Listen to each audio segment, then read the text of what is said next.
The government has further extended the quarantine period for those in 5 facilities right here in the capital by another 14 days after they failed to adhere to social distancing rules. Now, the government says it's not taking chances as the number of infections is expected to increase. This comes as 12 more people tested positive for the coronavirus to bring the total to 246. NTV's Kenneth Muredi has the update. The government has been discouraging early celebration as the numbers of those infected fluctuate by the day, with a warning that the country should still brace for impact. The statement was underscored when Health CS Mutahi Kagwe and his Interior and Transport counterparts Fred Matiang'i and James Macharia received a consignment of medical supplies to be used by frontline health workers and about 200,000 testing kits. What lies ahead? What lies ahead is a challenge, and everybody knows that.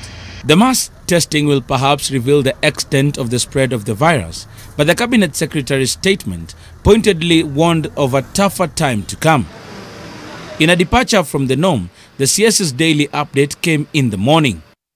At the time, only 450 samples had been tested, out of which 12 had tested positive, bringing the country's total to 246. Out of the 12, 5 were hotel staff, while 4 were from contact tracing. Normally, I would make this announcement sometime at about 3 o'clock, by when we have got all the samples.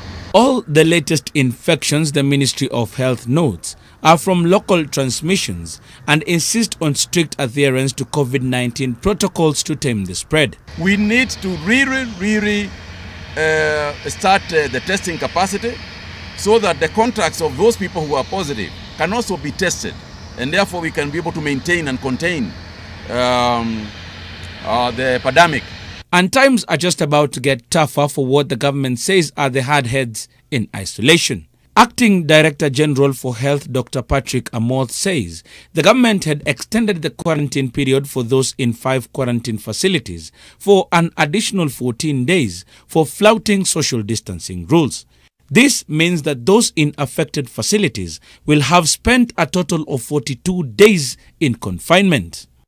The facilities are Kenyatta University, KMTC Nairobi Kanu Hostel, KMTC Nairobi MG Hostel, the Kenya Water Institute, and Jomo Kenyatta University for Agriculture and Technology.